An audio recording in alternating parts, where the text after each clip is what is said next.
ロー皆さん。いよいよクルーズ船は折り返し地点のルーマニアトゥルチャに到着。今回の動画ではルーマニアの首都ブカレストにも行きますよ。ぜひ最後までご覧ください。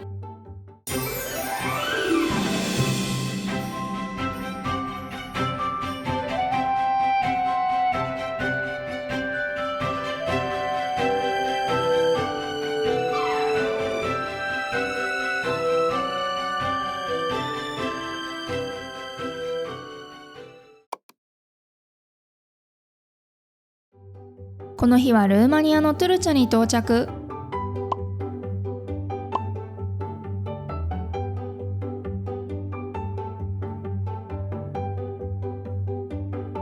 前半はドナウデルタツアー、後半は休息日の船上での過ごし方と、翌日に訪問したブカレストでの旅を簡単に紹介していきますよ。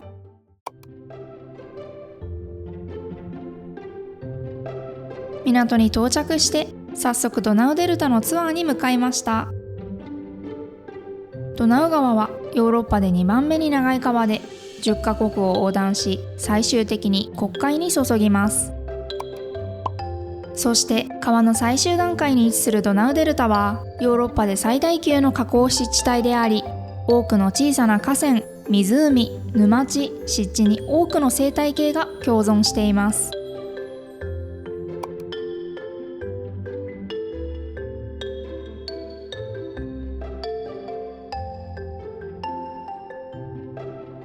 ここからどんどん湿地帯へ。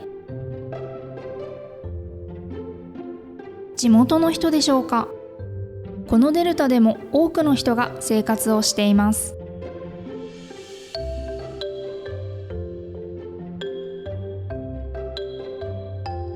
しばらく奥へと進んでいくと陸地が減ってきました。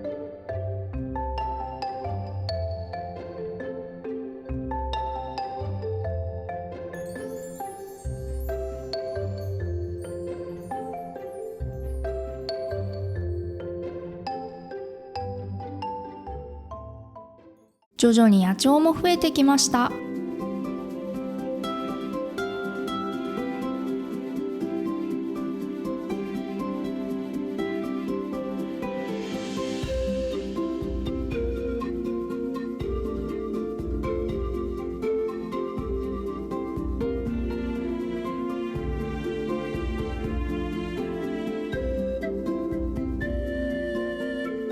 遠くに2羽の大きな鳥を発見。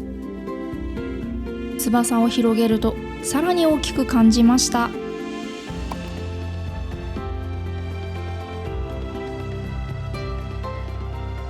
ここで観察できる鳥はペリカンやコウモラン、フラミンゴなどが含まれるそうです。ガイドの話によると、ドナウデルタはエクアドルのガラパゴス諸島、オーストラリアのグレートバリアリーフに次いで生物の多様性に富んだ場所なんだそうですよ。ガラパゴス諸島へ行った時は野生のフラミンゴだけでなく、そこでしか見られないたくさんの動物を見ることができたので、次はグレートバリアリーフにも行ってみたいですね。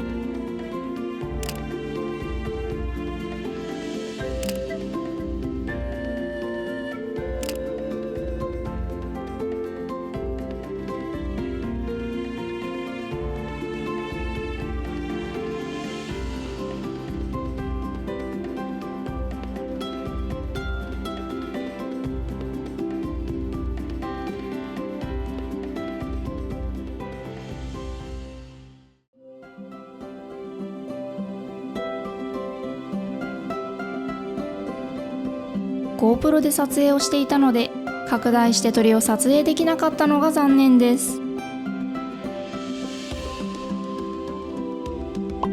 肉眼で見た限りではコウモランだろうという感じでした。じっと周辺の水面を見ていたのですが、結局潜ったまま起き上がってくるところは見ることができませんでした。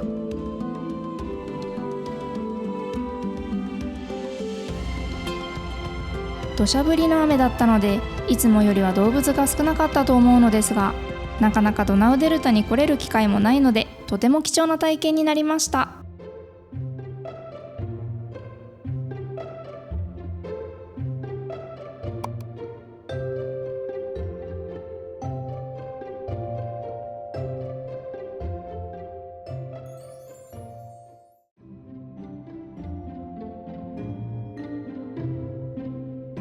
出発した途端に晴れました。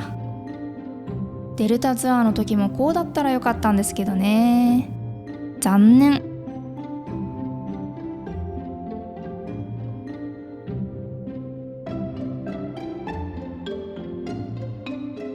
船旅のいいところは、街の観光ができるだけでなく、川の上で自然も満喫できるところ。船の影や泥が舞っているのが見えますね。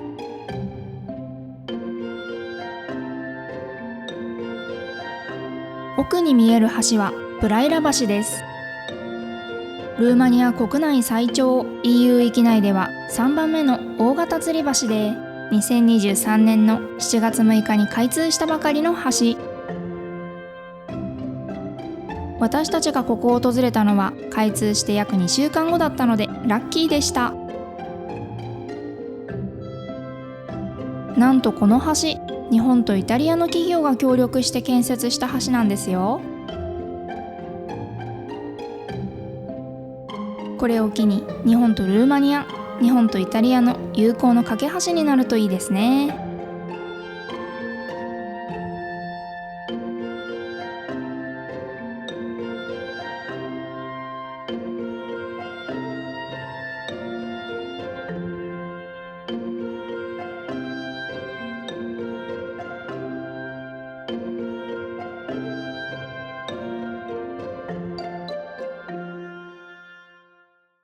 一日中移動で船に乗っている日には、ニコクルーズが嬉しいおもてなしをしてくれました。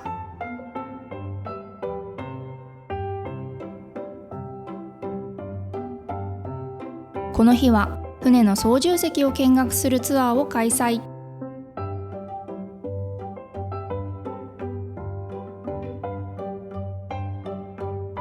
少人数のグループで中に入り、支配人がそれぞれの機械について教えてくれました。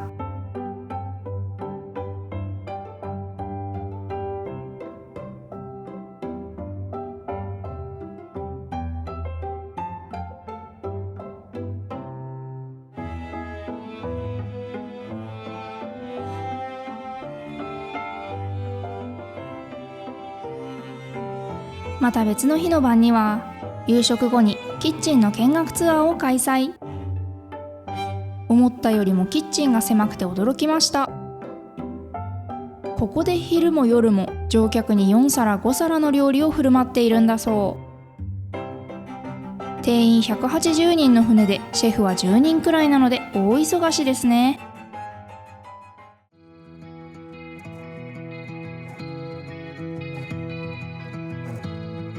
操縦席もキッチンも見学できるなんてすごいですよね。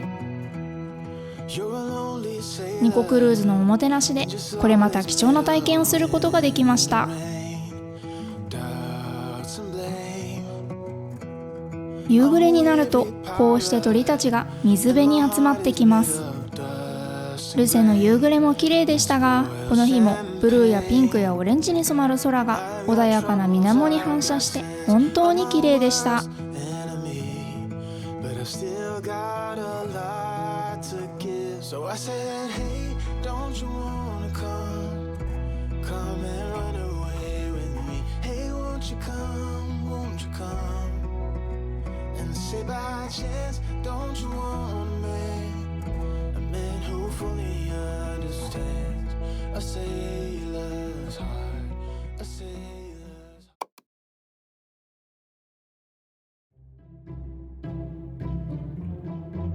船はルーマニアのオルテニーツァに到着。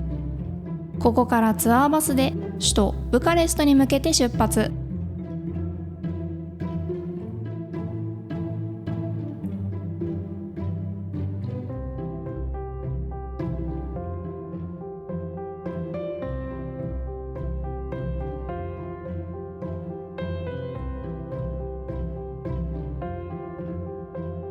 ブカレストの議事堂宮殿は世界最大級の行政建築物で、その規模と豪華さで知られています。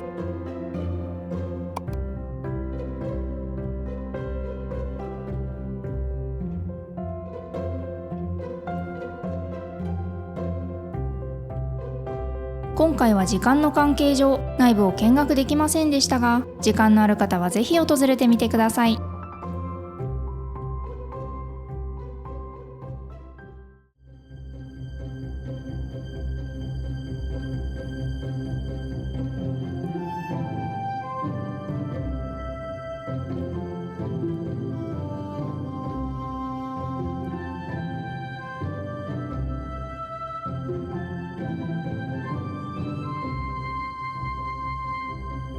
半日のバスツアーだったので、残念ながらこの日はあまり建物の中に入ることはできませんでした。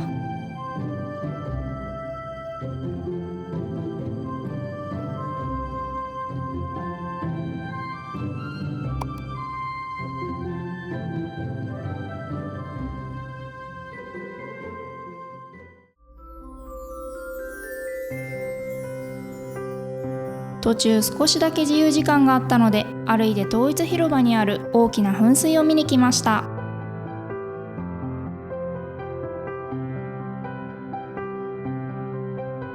先ほどいた議事堂宮殿前の通りから10分くらい歩いた場所にあるのですが、その間もずっと横には噴水があったので、すっかりブカレストは噴水のイメージに。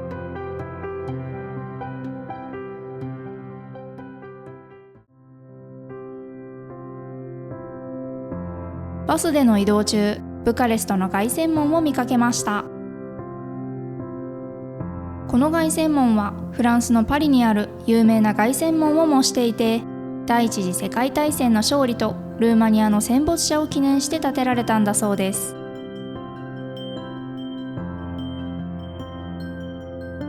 またブカレストは小パリとも呼ばれることがあり、20世紀初頭の建築様式や都市の雰囲気がパリに似ていることから、この愛称が付けられているんだとか。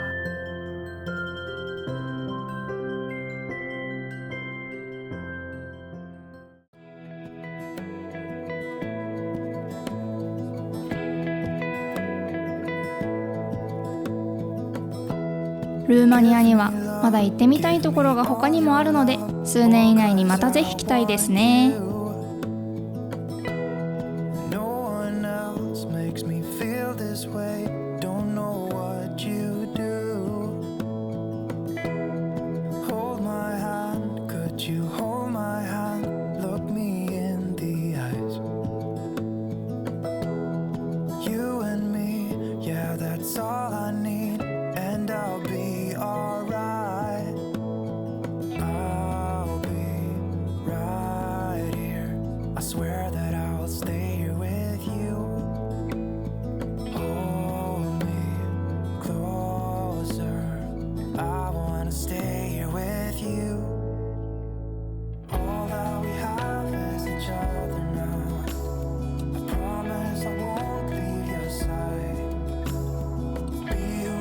さて、ルーマニアの旅はここまで。